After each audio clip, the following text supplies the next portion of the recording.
Okay, so let's have a look at an additional maths paper. The one we're going to do today, the walking talking mock, is the 19th of June 2018 paper. Okay, so that's the one you should have in front of you. It's also on class notebook if you have lost the copy we've sent out to you. So if we have a look at the very first question, we are going to focus on differentiation. That's what it's asking us to do, okay? So the first question is differentiation, dy by dx. That's what it's asking us to do, okay? So we are going to start it off by dy by dx. 5, you bring the 8 down in front, so it's multiplied by 8, x to the power of 7. Differentiation is reducing your power by 1.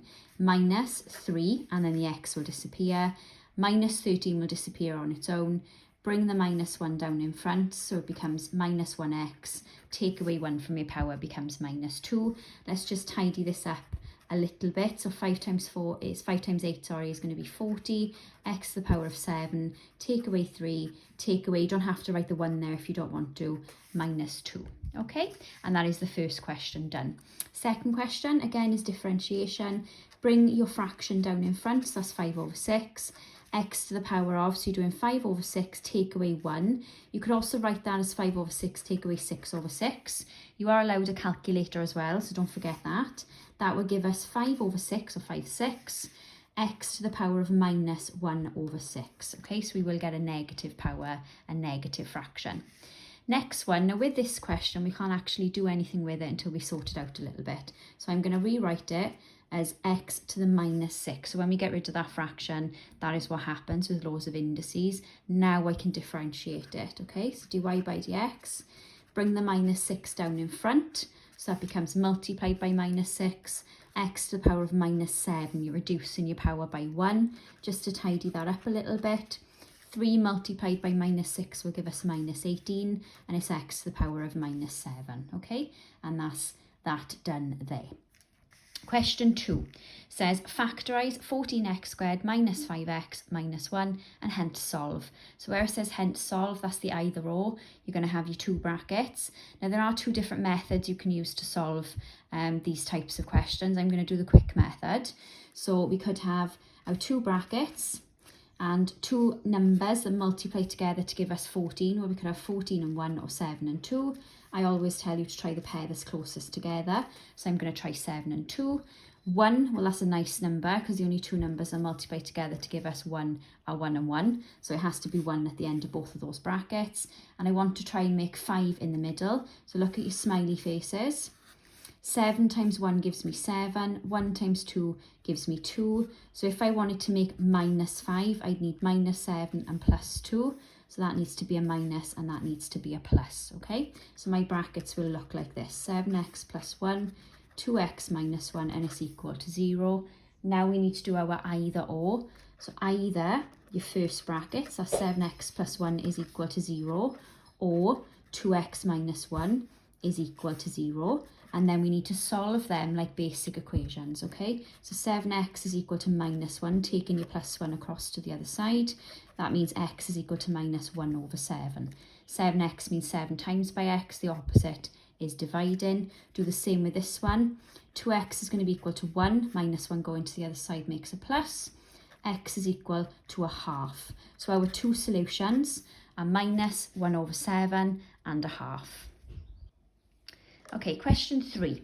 So it says do not use a calculator, so that's really important, and find the value of. So we've got 4 to the power of a quarter, and then outside the bracket to the power of minus a 12. So the first thing we need to do is bring those powers together. So we're going to multiply the 1 quarter and the minus 12.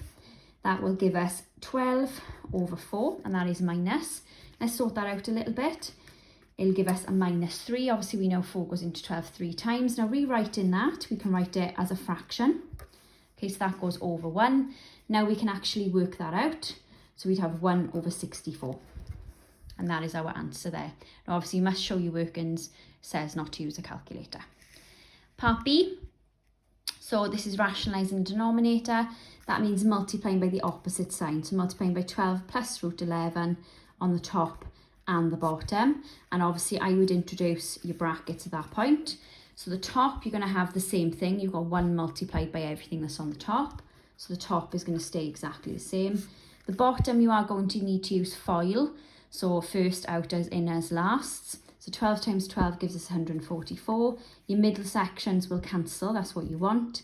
And then minus 11, you've got minus root 11 multiplied by plus root 11, which will give us minus 11. So if we cancel these down a little bit, then we've got 144 take away 11, so you could use a calculator if you wanted to. 144 take away 10 would give you 134, take away another one would give you 133. So that is your final solution there. If we turn over then, next one, question 4. Okay, this is to do with powers and indices this time, okay? So we need to be thinking about, first of all, how are we going to sort out the first part, so section A, okay? So multiplying indices, that's quite a nice question. So sort out your big numbers first. So 5 times 6 is going to give me 30. Then x, and it's to the power of something. So I've got 3 over 5, and when I multiply means I add my powers. So I add 4 over 5, so that's going to give me 7 over 5. And that is job done, okay, for the first question. It's only worth 1 mark, so that is completely sufficient to write that. Part B. So I've got everything inside those brackets to the power of a half, okay? Now, the first thing I would probably do, like BODMAS, is sort out your brackets first. So 6 times 6 is going to give me 36. 4 over 5, add 4 over 5, so that's going to give me x to the power of 8 over 5. And then it's still to the power of a half. Now, you should know that anything to the power of a half, that's that bit, means square root. Okay, so I need to square root, really, everything that's in there. So the first thing I would do is think about the square root of 36. So that's going to give me 6. And then it's x to the power of. Now, you've got 2 different fractions there. When you've got brackets, that means you multiply them together. So you're going to have 8 over 10, if I was to do that. 8 times 1 gives me 8. 5 times 2 gives me 10. And then I would simplify that fraction. So 6x to the power 4 over 5, because you can half both of those numbers. Part C is the only part that is only on additional maths, so the other 2 bits could be found on GCSE papers. This question is found only on additional maths and A-level, okay? So we have to think, first of all, what have they all got in common? So if you look at the top part, they've all got at least a number 3, the coefficient in front, so they all go into at least a 3, and they've all got at least 1 over 7, haven't they? They've all got at least 1 over 7. So that's going to go outside the bracket. Then have a think about what would be left inside the bracket. So if I take out that as a factor, that's what we're thinking about, factorising, what would be left inside the brackets, okay? So it's 3 goes into 6 twice, so that would be left in there. And then you'd have x to the power of 1 over 7. When you're multiplying, it means you'd add the powers. So 1 over 7 plus 1 over 7 gives you 2 over 7, okay? Next one. Now 3 is already there, so 3 goes into 3 once, so that's fine. Then I've got x to the power of something, okay? So that has to be 3 over 7. If I was to add those 2 fractions together, I get 4 over 7, which is what I want. And the last bit then, 3 goes into 6 twice, so we know that. And obviously the x over 7 is already outside the bracket, so I don't need anything there. And it's all over what we've got, which is that 6x to the power of 7. Okay? So that's the first bit, that's sort of your first mark. Now the thing I would try and cancel now is what have I got left? Well, x over 7 and x over 7, so they can cancel. And then 3 goes into 3 once and 3 goes into 6 twice. Okay, so what I'm left with is a 1 there and then whatever I've got left inside this bracket that we wrote at the very top. Okay, and then on the bottom I'm left with that 2. Now, if you didn't want to write that 1 out in front, you don't have to. You could simply write what you're left with inside the bracket, and then it's all divided by 2. Okay, so you're factorising first of all, and then cancelling what you've got outside the bracket by what's on the bottom, and that is adding your indices and adding your powers. Okay, let's have a look at the next question then. So question 5 is normally to do with factor and remainder theorem, and as you can see here, it is exactly that, okay?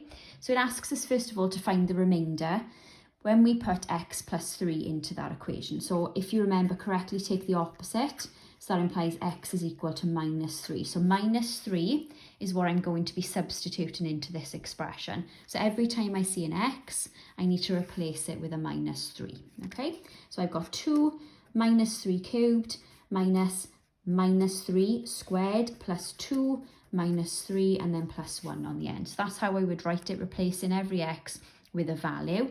Now obviously you do have a calculator, so if you want to use the calculator you can, but I'm just going to do this by hand to show you where it all comes from. So minus 3, so 3 cubed is going to be 27, and we end up with minus 27. Then that minus is still there. Inside the brackets, be careful. You're doing minus 3 multiplied by minus 3, that gives you plus 9, so that's what goes inside the bracket. Sort this bit out. Plus 2 multiplied by minus 3 gives you minus 6. And you've got that plus 1 that's still on the end. Let's sort this out a little bit more. So double 27, that's what we're effectively asked to do there, is minus 54. Take away 9, so you're going down again. Take away 6, and then add 1, okay? So think about your number line. Minus 54 minus 6 is going to be minus 60. And then you're taking away another 9, so that's minus 69. And then you're adding an 8, so it's minus 68. You're adding that 1 on the end, so it gives you minus 68. Okay, and that is your remainder. Part B, show x plus 2 is a factor. Now that is the key word, and I'm just going to underline that for you there. That is the key word there that they've used. It means factor, okay? Now when they use the word factor, hopefully remember, that means we should get a 0. Okay, when we substitute in that value of x, we should get a 0, and that's what it's asking us to show really. So instead of taking the opposite, x would be minus 2. So every time I see an x in this expression, I replace it with minus 2. Okay, so I've got minus 2 cubed, minus 6, and then minus 2 squared, minus 49 and minus 2 in there, and then minus 66. Now when you check all that in your calculator, it does give you minus 0, which is what we want. Okay, next one then. Second part says hence factorize. So this is the factor and remainder theorem really. This is where it all comes into play. So they've told us this here, okay, and think about hence. It means we need to use the part that's come before. So that x plus 2 is actually one of the brackets. So it means I've got x plus 2, then I've got something in there, which we don't know what that looks like yet. And when I multiply them together, I get this cubic expression. I get the answer that they've given me, okay? So that's what we're talking about here, okay? Now we need to think about what needs to go in this gap, okay? So x multiplied by something needs to give me x cubed. Well, I know that has to be x squared. There's nothing else it could be. The bit that's in the middle, we're going to label that with the letter k. We don't know what that is yet, and we're going to figure that out. And the last bit is plus 2 multiplied by something is going to give me minus 66. So think about what half of 66 is 33. I need to have a minus, so that has to be minus 33. Okay, so that's what I've got so far. Now the next thing we need to do is equate this side to this side, and we're always doing the same bits. So we need to think about the x cubed parts, okay? That's what we need to be looking at. And in order to do that, we need to think about the x squareds. So we're going to look at this bit and this bit, and it's always equal to this bit, okay? So when we multiply our smiley faces together, I get plus x kx squared and then plus 2x squared, and that is equal to minus 6x squared. So it's kind of finding the missing number. What number needs to go here that when I add 2 to it, I get minus 6? Well, that number there has to be minus 8. If we think of our number line, if I add 2 onto it, then I would get minus 6, okay? So that implies to me the k is going to be minus 8. Now inside here now, instead of the letter k, I can now replace it with minus 8. So I've got x plus 2, we know that's a factor.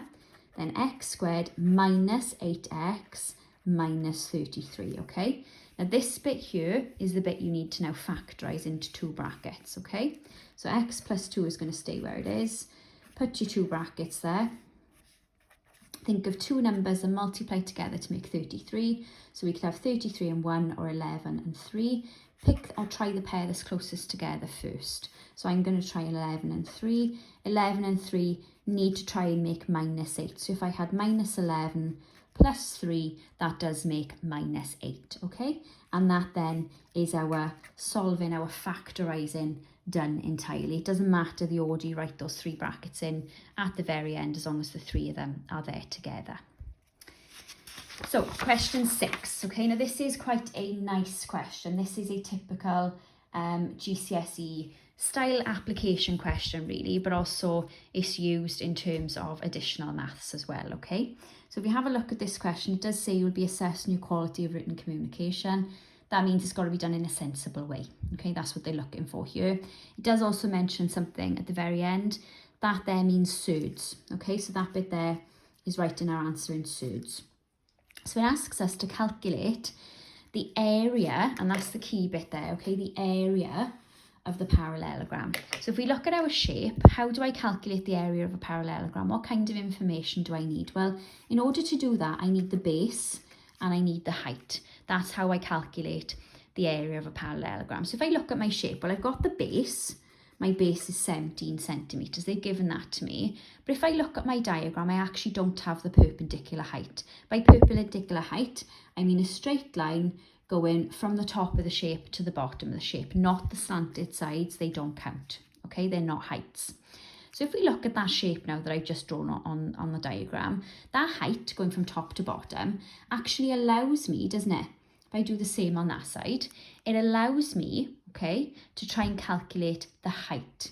So I need to be thinking about now how I can calculate the height. Well, I can actually use something called trigonometry. We've seen that before, okay? We also should know that if that angle there is 60, it means this one is also going to be 60. But in addition to that, if that's 8 centimetres, that slanted side over there is going to be 8 centimetres. So really it doesn't matter which triangle we focus on is what I'm trying to say. You can use either. Okay, I'm going to use this one because this one's drawn nicely for me. So if I just redraw this triangle here for you, you've got your 60 degrees in there and your 8 centimetres there. Okay, I would be thinking now about how I can label that triangle. So think of opposite, hypotenuse and adjacent. Okay, so we've got opposite, hypotenuse and adjacent. Now this one, the opposite side, I'm going to label with an X.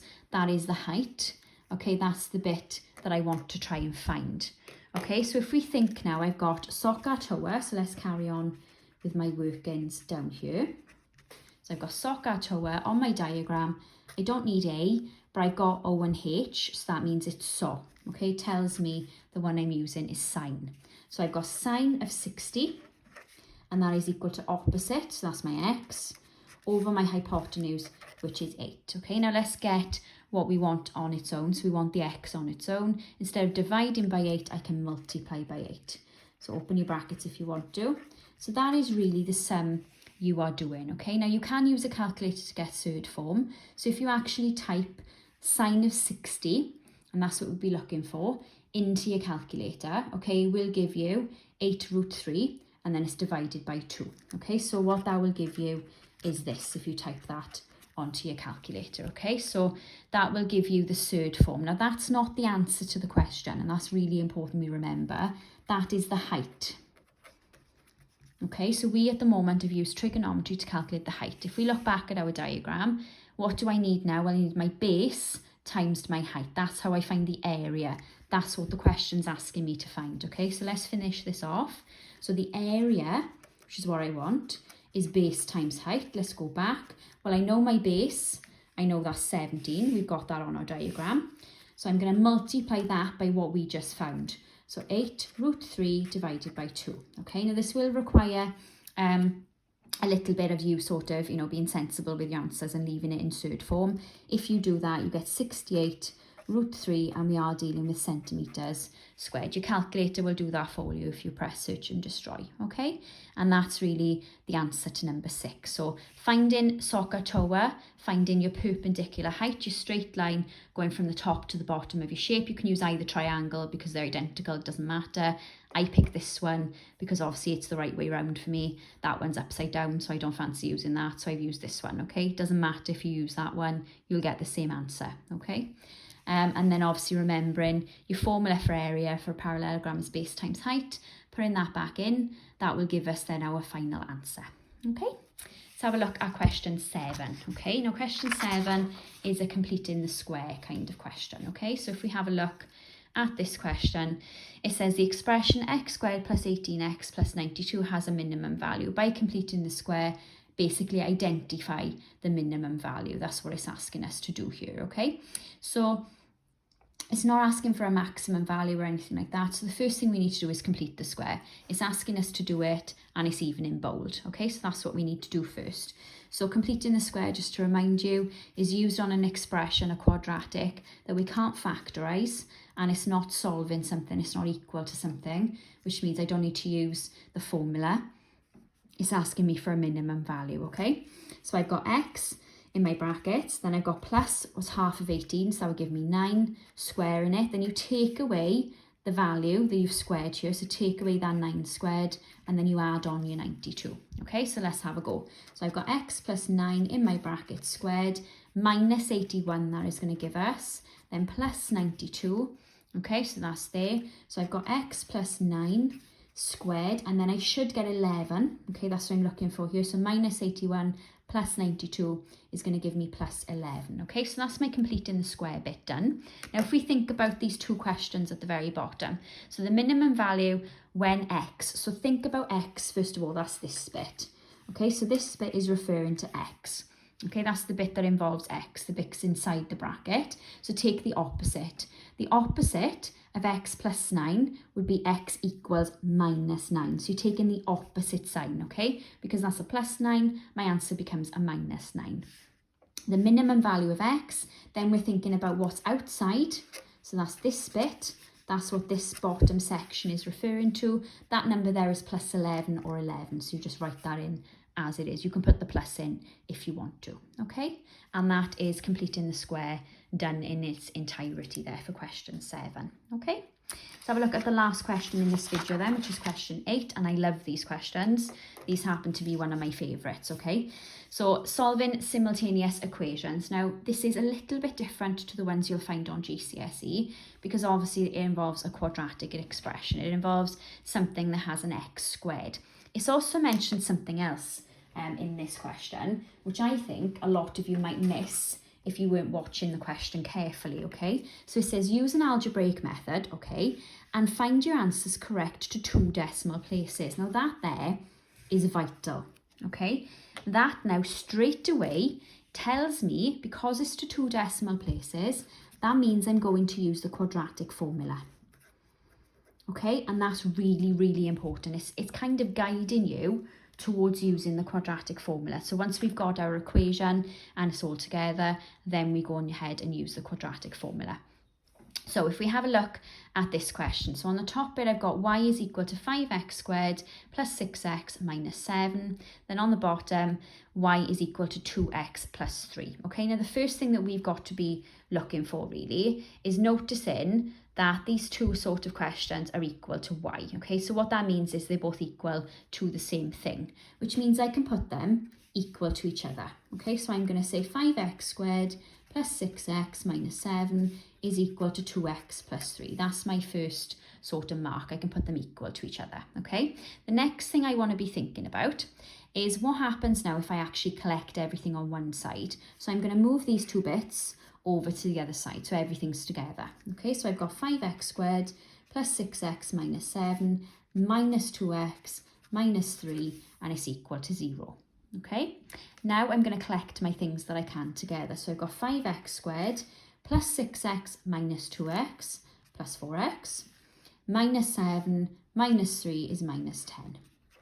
Okay, so that is my quadratic expression. Now at that point, you could, in theory, factorise into 2 brackets, but because the question is reminding you of 2 decimal places, that tells you it's not going to factorise. I need to go straight to the formula, okay? And you will have to learn the formula for additional maths. I don't give it to you. I will write it out for you now. So x is equal to b squared minus 4ac. And then we're thinking then, that's where it comes from, that's the root of the coefficient. So we need to be thinking about then the actual formula itself, okay? So the formula we are going to need is minus b plus or minus the square root of b squared minus 4ac. And it's all over 2a. So that there is the formula. That's what we are going to use, okay? So we are going to now substitute in our values for A, B and C. And by A, B and C, A is going to be 5, it comes from there. B is going to be plus 4 and C is going to be minus 10. Okay, those are our values. So inside here now, I've got minus 4 plus or minus the square root, 4 squared minus 4 multiplied by 5 multiplied by minus 10. It is important you put that minus 10 in, and it's all divided by 2 times by 5. Okay, let's tidy this up a little bit. So I've got minus 4 plus or minus, so I've got 16, 4 squared, minus, so think about your signs first. 2 minuses are going to make a plus. 4 times 5 is 20, 20 times 10 is 200, and then it's all divided by 10. Okay, let's sort this out again. So I've got minus 4 plus or minus the square root of 216, and it's all divided by 10. Now at this point, this is where we are going to get our solutions. So you will need to type this in your calculator, okay? So x is going to be equal to minus 4 plus the square root of 216 divided by 10. So let's get our scientific calculators out because we are allowed. So I'm going to say minus 4 plus the square root of 216, and then I'm going to divide by 10. Okay, now when you do that, it does give you a surd. Press search and destroy, it gives you your decimal answer. Now it does ask for 2 decimal places, okay? So that to 2 decimal places would be that.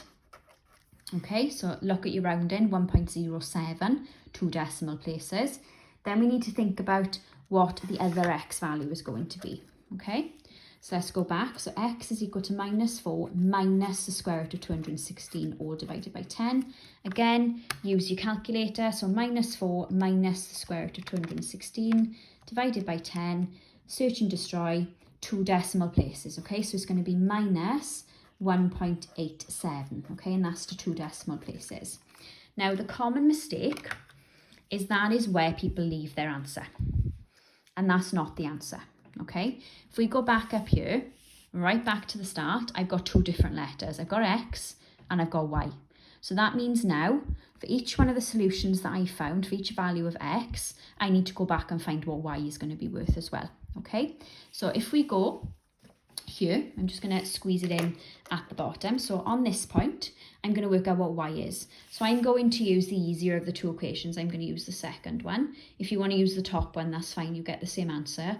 But the bottom one is an easier equation. So I'm going to pick that one. Okay. So we are going to say y is equal to 2x plus 3. So in there now, I'm going to replace my x with the value that I've got, which is 1.07. So y is going to be equal to 2 multiplied by 1.07. and add 3 to it. Okay, so that's the sort of value that we would be looking for there. So that gives us minus 1.87. Okay, so if we chuck that in our calculator, we are going to have 2 multiplied by 1.07 and then add 3, and that should give us 5.14. Okay, so that's the value for y there. So that one there is 5.14. Okay, we're going to do the same with the bottom one. So y is equal to 2x plus 3. We're going to replace it now with this minus 1.87. So y is equal to 2 multiplied by minus 1.87, and then we add 3 to it. So use your calculator, that's what it's there for. So 2 multiplied by minus 1.87, and then we are adding 3. Okay, so that should give us minus 0.74. Okay, so we've got our 2 values of x and our 2 values of y, and that now is a completed 6-mark question. Okay, now at that point this video is going to stop. So that's really how many questions we would expect you to do in that first half, and obviously the second half will be in the second video. Okay, June 2018 additional maths starting from question 9. So this is your second walking talking mock. This is your second session. So we need to be thinking about this question. So lovely question, could be found on GCSE as well. Really nice question. So the diagram shows a rectangular based pyramid. The length of the rectangular based pyramid is 4 centimeters. So that's shown on the diagram. The width is 3 centimeters. And then the slanted edge, the one on the outside, is 6 centimeters. So it wants us to calculate the perpendicular height. So perpendicular height is the height going from the top to the bottom of the shape. Okay, so that's this line that I'm pointing to here. Now we need to think about how we're going to do that. So the first thing we need to find is the diagonal. By diagonal, I'm talking about the line that's here. Okay, and think about the triangle that it's connected to. We are going to have a look at this one. So we've got 2 lengths and we're trying to find the third length. So that tells me straight away I'm going to use Pythagoras. Okay, so to find the diagonal, that's what we're trying to find there.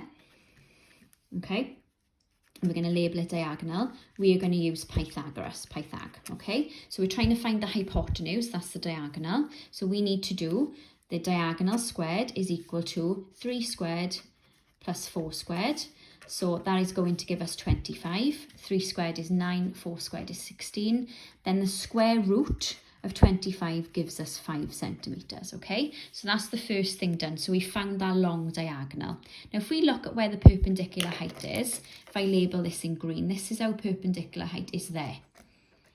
Okay, now when we're dealing with these questions, we always assume that that lands halfway in that diagonal, okay? So we can say that this green line now, this halfway point on the diagonal is worth 2.5 centimetres. It's half of this one, okay? So that's what I'm trying to think of now. So half of the diagonal, which is what we want for the base, is equal to half of 5, which is 2.5, 2.5. Okay, so now we've got another triangle. So if I redraw this triangle for you, so we've got the 6 centimetres, which is on the outside. We've got the 2.5 we just found. It's telling us it's a right angle because they've even drawn it in for us on the diagram. And we want to find that missing side, that perpendicular height. So again, now we need to use Pythagoras. So it's Pythagoras twice, okay? So it's not finding the hypotenuse this time, which means these two measurements need to be subtracted, okay? So x squared is going to be 6 squared, take away 2.5 squared. You are allowed a calculator. So 6 squared will give you 36. And then think about what 2.5 squared is on your calculator. That is going to give us 6.25. If we subtract those from each other, it does give us 29.75. Square root, don't forget to do this at the very end. So x now is equal to the square root of 29.75, which does come to 5.45. The decimal does go on a little bit. So it doesn't ask us to round to anything in particular in the question, I don't think. So let's round it to something sensible. I'm going to go for 1 decimal place, okay? So I've got 5.5 centimetres, and that then is my final answer. So you've done Pythagoras twice, okay? And I will sort of put this back up so you can see the diagram there for a second. So obviously we found the long diagonal, the pink line first, going from one side of the triangle to the other using Pythagoras. We always assume the perpendicular line lies halfway within that triangle, and that's always the case, and that makes a right angle also when it joins. So we can work out the base then would be 2.5 halfway, and then we use Pythagoras again to find the perpendicular height, okay? And that is the full solution there for you. Question 10 then. Now question 10 is quite a nice question. So the first part is talking about differentiation, okay? So we know how to do that. d2y by dx squared. So it means I'm going to differentiate twice. That's what it's asking me to do, okay? So we're thinking about differentiating it once, first of all. So if I bring down the 16 in front, x to the power of 15, reducing your power by 1. If I sort that out a little bit, double 16 is 32, and then it's x to the power of 15. So that's differentiating it once. Now I need to do it twice, okay? So we've got dy by dx is equal to, so I got 32, I need to bring down my 15, so I'm multiplying by 15, and then it's x to the power of 14. If we do that, 32 times 15 gives us 480, and it's x to the power of 14. Okay, you are allowed a calculator there if you need it. So you differentiate in twice. Okay, now the bottom part, now this is an unusual question in the sense it doesn't always come up. Okay, so we need to be thinking about what information I've got and how I can use it to answer the information. So think about differentiation first of all. So I've got dy by dx is equal to 12x squared plus 4x plus 1. So the first thing I would be thinking about is how can I use that expression to get back to something that I originally saw. So I would be thinking about integrating, okay? So we know that differentiation and integration are linked together. So the first thing I need to be thinking about is what can I do to get backwards? So I'm going to integrate this, okay? That's what I'm going to do. So I'm going to integrate this 12x squared plus 4x plus 1, okay? So I'm going to integrate it. So let's write that first of all. Okay, now let's think about integrating it. So if I do that, 12 is going to stay where it is. I add 1 to the power and divide by my new power. Do the same here, 4 stays where it is. Add 1 to your power, divide by your new power. Same with x.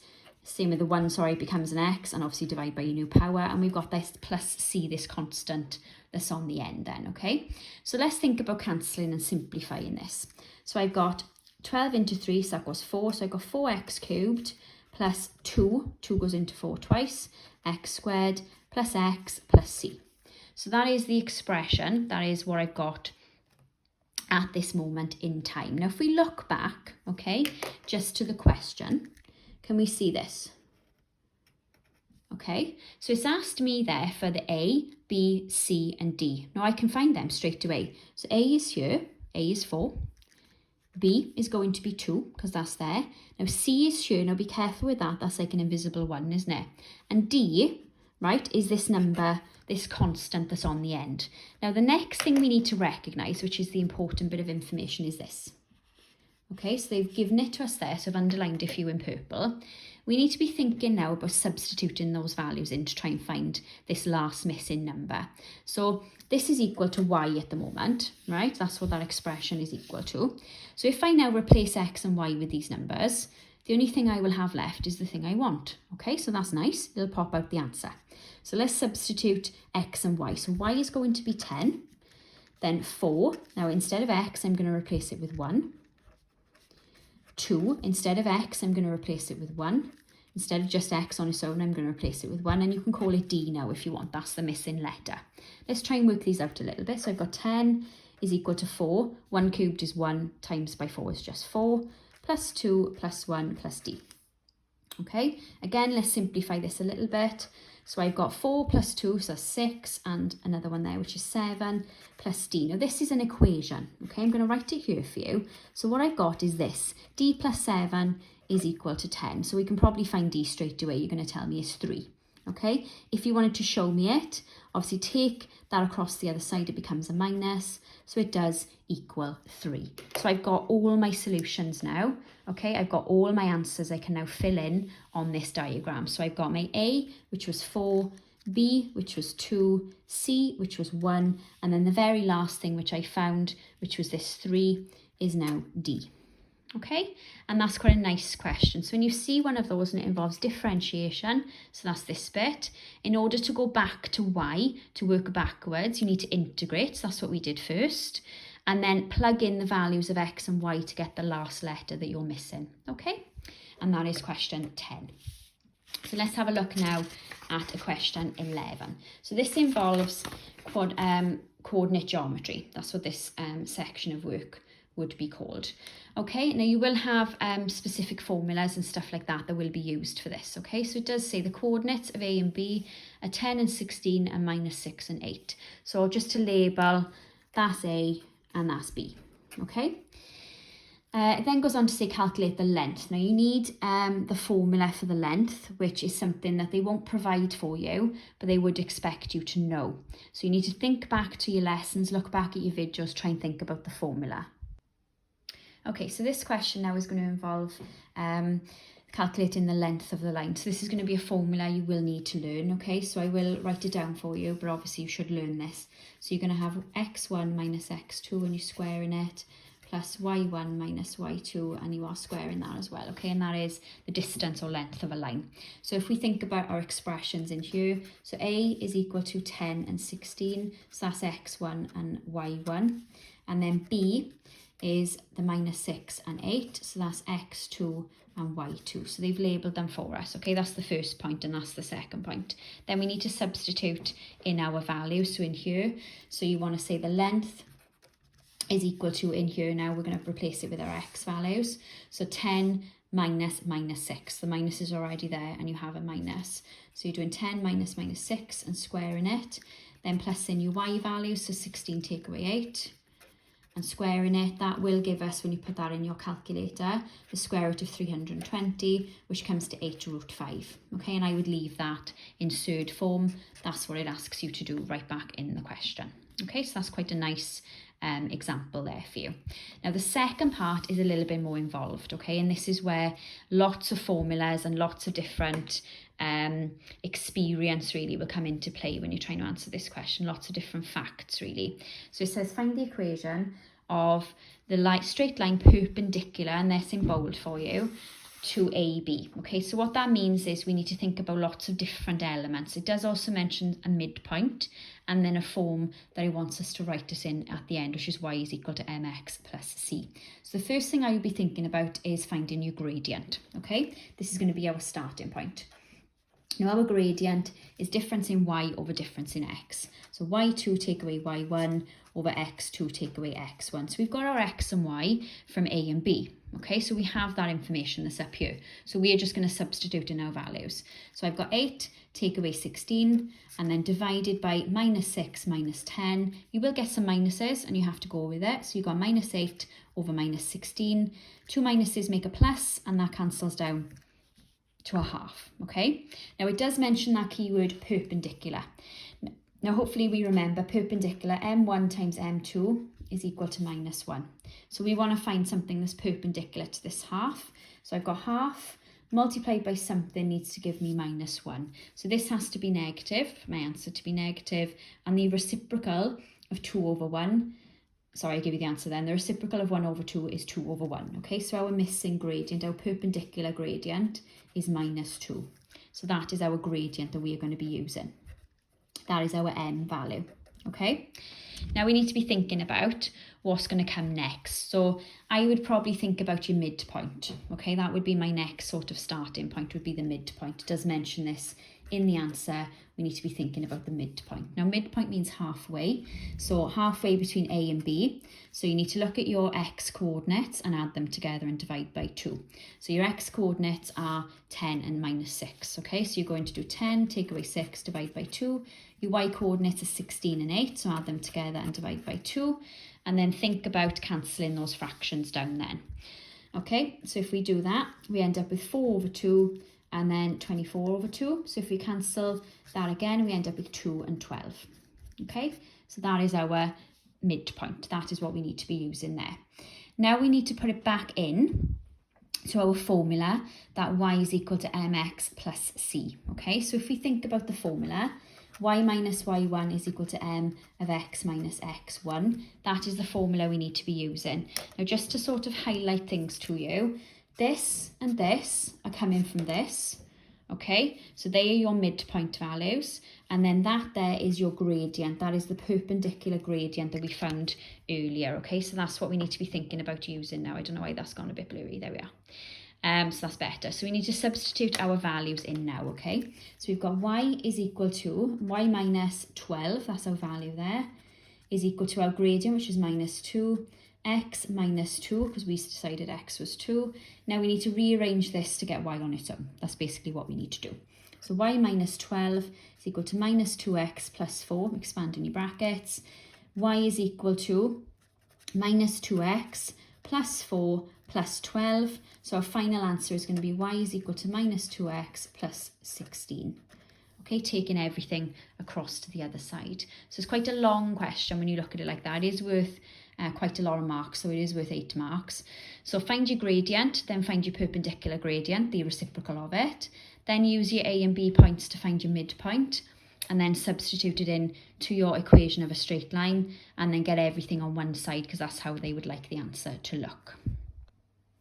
Okay, question 12, bit of integration. That's that line there means integration, okay? So I'm going to rewrite that question first of all, because at the moment that 4 divided by x to the power of 5 is a fraction, and at the present time you don't actually have any information about how to integrate fractions. You will when you get to A level, but you don't know how to do that yet. So we need to rearrange that first, okay? So integration of 12x to the power of 5 plus 24x cubed -2 and then plus 4x to the -5. That's what it becomes, okay? Now I can integrate it. So I'm going to say 12 is going to stay where it is, x to the power of 6 divided by 6, integration, adding 1 to your power and dividing by the new power, plus 24x to the power of 4 divided by 4, minus 2x, you can put the power of 1 and divide by 1 for consistency if you want to, then plus 4. Now adding 1 to that power means going back up your number line, so that becomes a -4, and you're also dividing by -4. And don't forget, you also need your constant, your plus c. Okay, that needs to be there as well, because there's no limits, there's no numbers on the integration sign, which means our answer will still be involving algebra, okay? Now what I would like us to do is simplify and cancel this down a little bit, okay? That's what I would like us to do first. So if we do this, when we simplify, 12 divided by 6 is 2, so I've got 2x to the power of 6. 24 divided by 4 is 6, so plus 6x to the power of 4. Now obviously anything divided by 1 is going to stay the same, so I can leave that as the -2x. If I sort this out, okay, 4 goes into 4 once, so that's quite nice, and I've got a minus and a plus, so that's going to make a minus, and it's x to the -4 and plus c on the end, okay? If you wanted to rewrite that part, you can, but there's no expectation, okay? You could write this instead if you wanted to, okay, and put the minus in front. So if you wanted to write it as a fraction, you can, but there's no expectation for you to do so. That is perfectly acceptable as the answer. Okay, let's have a little look at question 13. So it says find the coordinates and nature of each of the stationary points. So that's the key word there, and it's a curve and it's given it to us there. So y is equal to 2x cubed plus 12x squared plus 11. So we are thinking first of all about differentiation. That's what stationary points and the nature of them actually mean. So let's differentiate this once first of all, okay, and get out our coordinates, which are going to be important. So differentiating, so I'm going to have 2 multiplied by 3 x to the power of 2, reducing your power by 1, plus 24x, obviously 2 goes to 1 and 11 will disappear, okay? So just tidying this up a little bit. This is my first differentiation, okay? So I've done that once. Now at that point, we put that equal to 0. That's what stationary points means. So I've got this, okay? That's what I've got at the moment. Now let's factorise to try and get a value of x. So they've got in common 6x, take that outside. X plus 4 is going to be left inside. So you're taking either or at this point, okay?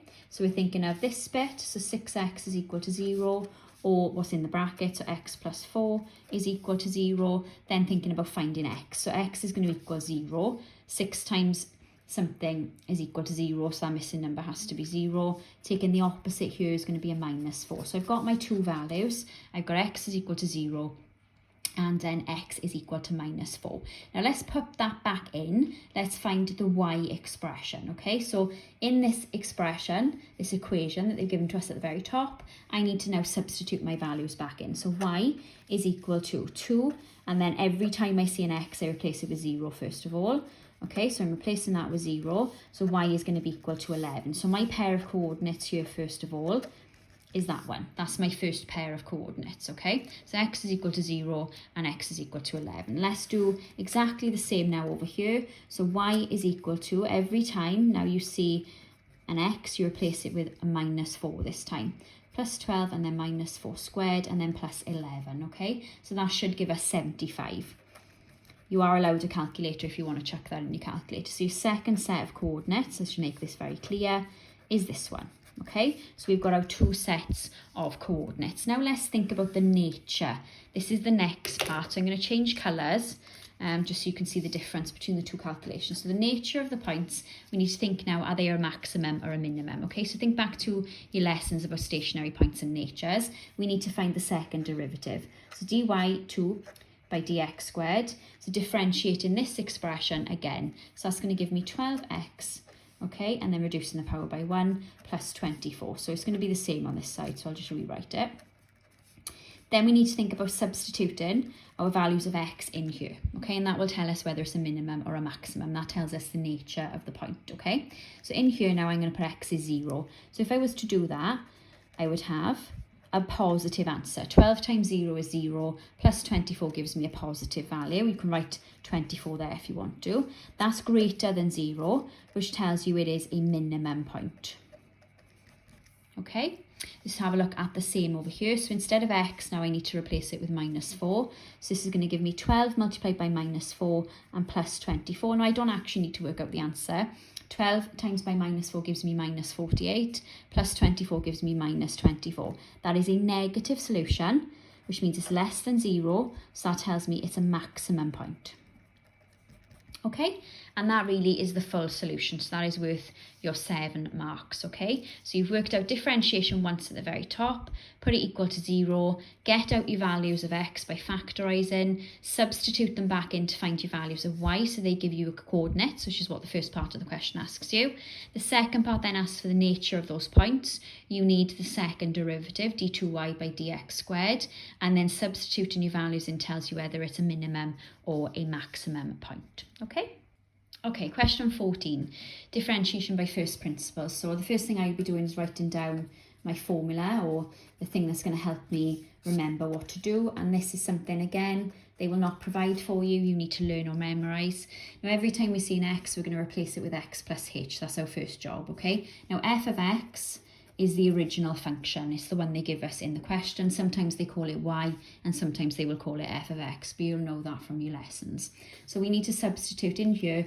Instead of x squared, I need to put x plus h squared, and instead of 13x, I need to put 13x plus h. I'm taking away my original expression, so that's x squared plus 13x, and I'm dividing everything by h, okay? Then we need to think about expanding brackets. So here is FOIL, first outers, inners, lasts. So if you did that, you would get x squared plus 2xh plus h squared. Expanding single brackets, 13x plus 13h. Expanding these with the minus sign, so it's minus x squared minus 13x, all divided by h. Now we need to think about cancelling things out. So the x squared take away x squared will cancel. The 13x take away 13x will also cancel. Now let's rewrite what I've got left. So I've got 2xh plus h squared plus 13h, and it's all divided by h. Now at that point we can cancel. We're dividing something by the same letter, so they've all got at least one h, so it means that can go. And what I'm left with is 2x plus h plus 13. Now at that point we use the limit. So we say the limit of h tends to 0 of this expression. That means anything with a h left in it at this point is going to disappear and go to 0. So it means that goes. So my final answer is 2x plus 13. And that is differentiation of x squared plus 13x by first principles. Now if we look at the next question, question 15, you'll be pleased to know you don't have to do it because obviously this question has been taken off the GCSE syllabus. You don't have to do trig graphs. So we will show it to you in lessons, but we're not going to test you on it because that's not fair. Okay, so if we move on then to the last but one question. So we've got question 16. This is from a graph, but the actual question is integration. So when you see one of these questions, what it's actually asking you for is to integrate. It's asking you for the area underneath the curve. It does even mention that in the question, the area of the region, which tells you it's integration. That's what integration means. So what we are going to do is integrate minus x squared plus 2x plus 3, and it's between those two values. So between minus 1 and 3. That's what the question is actually asking us to do. So let's integrate this first of all. So minus x cubed divided by 3 plus 2x squared divided by 2, and then plus 3x, and we don't need a plus c because we have our values, we've got our limits, so it's between minus 1 and 2. Okay, so let's actually have a look at working some of these out now. So I'm going to cancel some of this down just to make it look a little bit nicer. Okay, so I've got 2 divided by 2 is just 1, so I've got x squared and then plus 3x. Okay, and it's between minus 1 and 3. So what that means is I need to substitute in here 3 and then substitute in there minus 1 and then take the two answers away from each other. We are finding the difference between those two answers. That's what we need to do first. Okay, so let's do that now. So if I put 3 in here, I've got minus 3 cubed divided by 3 plus 3 squared plus 3 times 3, and I'm taking away the value of minus 1 that's going in here. So I've got minus and then minus 1 cubed divided by 3 plus minus 1 squared plus 3 times by minus 1. Okay, so that's quite a lot for us to squeeze all in there. Okay, so I will move this up a little bit for you so you can see that. Now we need to think about working out those two brackets. Okay, so let's have a think about this first bracket here. Okay, so I've got 3 cubed, so that's minus 27, so it's 27 over 3, plus 3 squared, which is 9, plus 3 times 3, which is also 9. So that's my first bracket.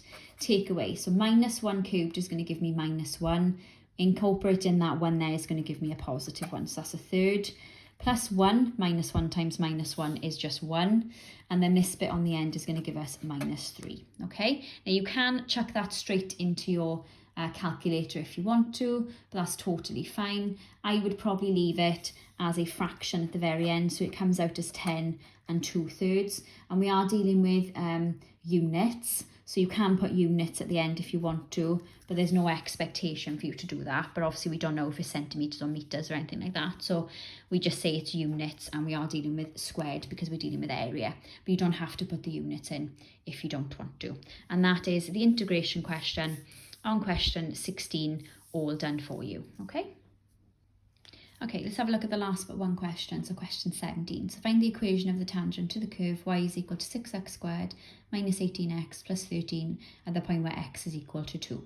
Okay, so it's given us the x value, it tells us x is equal to 2. So the first thing we need to think about is finding the y value. So y is equal to 6, 2 squared, take away 18, put the brackets with 2 and plus 13. So you're substituting into your equation every place you see an x with the value of 2, because that's what it tells us it's worth. When you do that on your calculator, you do get 1. Okay, so you've got your point, x is equal to 2 and y is equal to 1. Now the next thing I need to be thinking about this equation of a straight line, I need to be thinking about my gradient, my value of m, okay? Now, your gradient is going to come from differentiation. So m, which is equal to your gradient, means I need to differentiate my expression. So dy by dx, okay? That's what we need to do next. So if we think about that, we would get 12x minus 18, just differentiation. Now in here, you need to put your value of 2, okay, to find your value. So 12 multiplied by 2, take away 18, that does give us a gradient of 6. So this is our gradient, okay?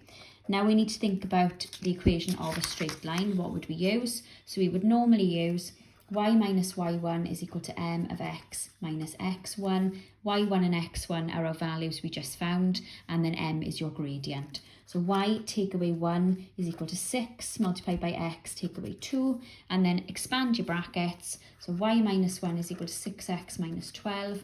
Now look back at the question. It does want everything to be on one side, so let's do that. I'm going to move these, okay, across to the other side. So you get 6x minus 12 minus y plus 1, and that's equal to 0. Then collecting your stuff together. So 6x minus y minus 12 plus 1 is minus 11. And that is then all on one side. So you could say A is 6, B is minus 1, and then C is also minus 11, if you did want to find the values that come from that expression back at the very beginning, okay? Okay guys, so the last question on the paper then is a bit of algebraic fractions, okay? It doesn't actually look like it because it's a worded version of it, but it actually is. So you've got 3x plus 5 ice cones cost £44 altogether, that's a lot. And then 3x minus 1 ice lollies cost £7 altogether. Write an expression, so it's telling you it's going to be algebra, of the total cost in pounds of 2 ice creams and 3 ice lollies. You must simplify your expression into a single fraction. Now that tells you it must be algebraic fractions, okay? So the first thing we need to think about doing is writing the first sentence as a fraction. So we've got 44, and then we're dividing it by how many ice lollies we would have. So that's the first fraction. Second fraction is going to come from the second line, so 7 divided by the 3x minus 1. You put them in brackets if you want. So those are our two actual expressions. It then asks for the total cost, so we are going to be adding these two fractions together. Then we need to think about 2 ice creams and 3 lollipops. So this bit here needs to be multiplied by 2, and this fraction here needs to be multiplied by 3. Okay, let's do that part first. So if I was to do that, 2 multiplied by 44 gives me 88. So I'd have 88 divided by 3x plus 5. Second expression, 3 times 7 gives me 21. So it's 21 over 3x minus 1. Now this is just normal algebraic fractions where you do the butterfly. So that one times that one times that one, and all over the two things that are on the bottom. Okay, so if we do that, obviously introduce your brackets. 88 times 3x minus 1, close your brackets, plus 21 multiplied by 3x plus 5, close your brackets, and then don't forget to write it all over the two bits that would be on the bottom. So 3x plus 5, and then 3x minus 1. Now we need to simplify, so that means expand your brackets, collect everything together. So you do have a calculator, I'm not going to do that in my head. So 88 times 3 is going to be 264. So it's 264x minus 88. Then 21 times 3, that's a nicer calculation. But again, if you want to use your calculator, you can. Gives you 63x. Then 21 times 5, expanding those brackets on the top, gives you 105. And don't forget, it's all over these two brackets that are on the bottom. Okay, we don't need to do anything with those. We just need to leave them as they are for now. So let's collect everything together. So 264 plus 63. You can use your calculator if you want to. It should give us 327. X, sort out your numbers. So you've got minus 88 and then plus 105. Again, on your calculator, does give you 17. And then that's all divided by the two bits that we've got on the bottom. Okay, and that is our single fraction, that is our answer. So that is completed, and that is the final question on the paper. Okay, so just go back up in case you want to have a little look, but that is the final question. So write in the first two sentences as fractions, multiplying them by the amount that they want, so respective of 2 and 3, and then using your algebraic fractions knowledge to get out your single fraction at the very end.